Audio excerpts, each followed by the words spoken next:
All right, and I'm joined with Marcas Grant from NFL Media here at the Fantasy Football Expo. Marcus, thank you so much for joining me. Glad to be here. Appreciate it. Absolutely. So the big talk this year with redraft especially, Jamar Chase, #1 overall, the highest rated guy. However, receivers don't often repeat if they're receiver one the next year. I think the last one to do was Devontae Adams, who even was in the top 5. Do you still just take that risk with Jamar Chase? Do you still take him #1 overall? Yeah, because the way I look at it is taking a guy #1 overall doesn't necessarily mean you think he's going to finish #1. Yeah. It's basically the guy that you feel like has the narrowest range of outcomes. And I think that's the thing with Jamar Chase. Even if he's not the wide receiver one, you know he's going to get his 150 targets. Yeah. You know, he's going to have 100 catches, probably 1,500 yards, Yeah. a bunch of touchdowns. And I think, look, especially if the Bengals defense continues to be bad, if Trey Hendrickson still isn't there, they're going to have to throw the football a lot. So, yeah, I'm taking Jamar Chase #1 just because really barring injury, he's going to be putting up video game numbers again this year. It's going to take maybe the Cincinnati Winters, maybe slow down even that. I mean, that's the closest thing. But what I'm curious, too, is there's a lot of fantasy football's exploded. There's so many different ways to build your team to look into the research. There's advanced numbers like their steps per yard or something ridiculous like that. There's injury numbers. There's traditional stats like touchdowns. Then there's people who just go off vibes like, wow, he looked good in a preseason game. I like him. What kind of things do you look at before you go into a draft, like how you break down players? Look, I think it's really simple, and we do a lot of advanced metrics and that thing.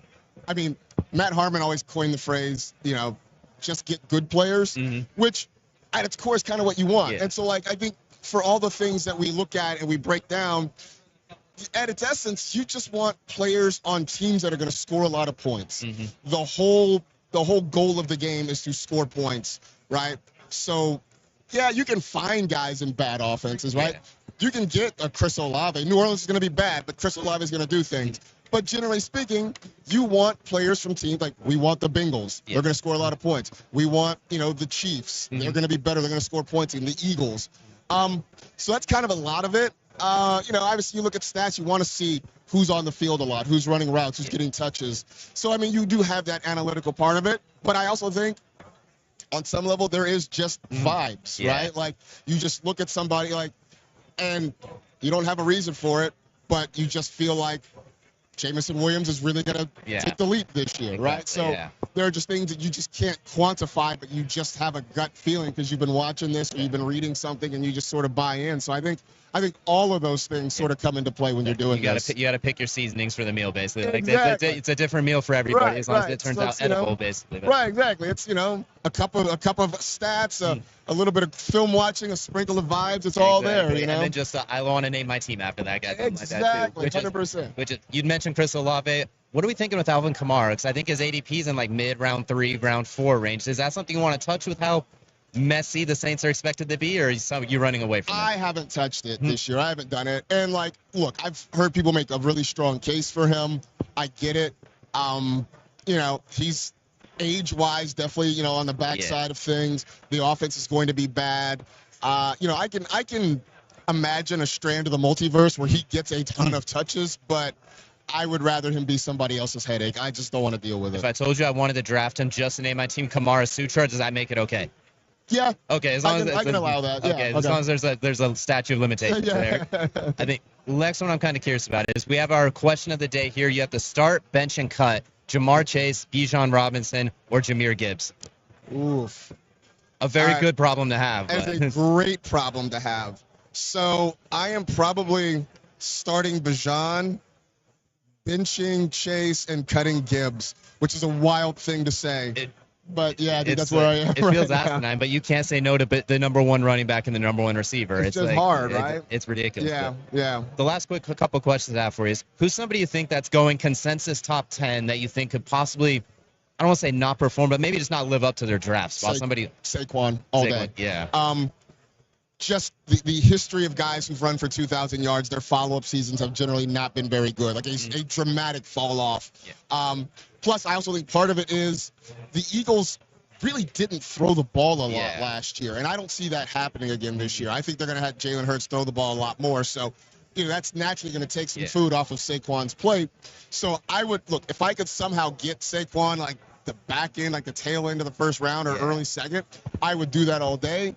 that's just not happening. I feel that. I'm looking at Puka Nacua, too. That slightly worries me. Not from him whatsoever, but Matthew Stafford has a broken back again. Not literally, but figuratively. So I'm curious, does he worry you at all, or with his 8 to 9 spot, you think it's okay because he's going to get it? He's fine. Like, so I took him in the Kings Classic. I was in the 13th cool. slot. Oh, I was in 13 out of 14 teams. I got Puka there. I know, so like living in LA, we're definitely around it. We see or hear about it. Right now, I'll say this. The Rams aren't super concerned. Now, the longer this goes, the more they will be concerned. Yeah. But the other part of it is, even if Stafford's not there, Jimmy Garoppolo is good enough to still support Puka. And him and Devontae, according to Netflix, aren't friends, so those stories got to go somewhere. I'm sure that was really awkward when Devontae got there and showed up in the locker room. But, I mean, look, Garoppolo, I know people like to sort of pick on him, and he's got faults. He also did get the Niners to multiple NFC championship games. He got them to a Super Bowl. So he can support, definitely support Puka. I think he can support both guys.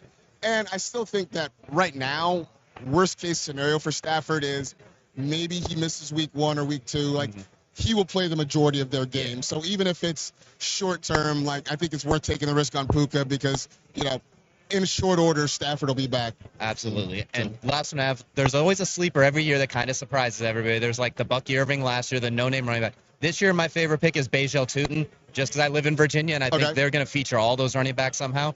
Who's your sleeper guy that might not even get drafted or be at the bottom of the barrel that could possibly surprise some people? Wow. Eli Iomanor in Tennessee because, well, first off, Cam Ward is probably the least talked about number 1 overall pick in any sport ever.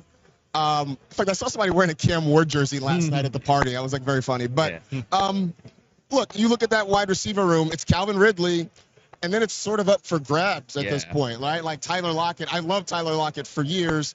That train is pulling into the station now. It's about over. There are going to be guys that are fighting for targets there. And Iomanor, or at least the reports out of camp, are that he came in, he picked things up quickly, he looks like he's ready to go. And I would just love to see you got the rookie quarterback, the rookie receiver, watching them grow together. So he's a guy that at the end of drafts, I've been trying to get. I got sniped on him in the Kings Classic. I was so upset. I had him all queued up, and somebody got him like a few picks ahead of me. But he's a guy that I really do like this year. And the fun rematch, he gets Travis Hunter again twice a year. I know it's been 2 years and it's one off, but it's always got to stick there a little bit, like human nature. Yeah, exactly. So that should be a lot of fun. But yeah, I'm in late drafts. He's worth the dart throw to me. Absolutely. Well, thank you so much for joining us. We greatly appreciate it. Thanks for the insight, the knowledge, and thanks for the permission to name my team Kamara Sutra. I think it's going to pay off. But this is Marcus Grant with NFL Media. Thank you so much for joining us. Appreciate it. Thanks for having me. Thank you.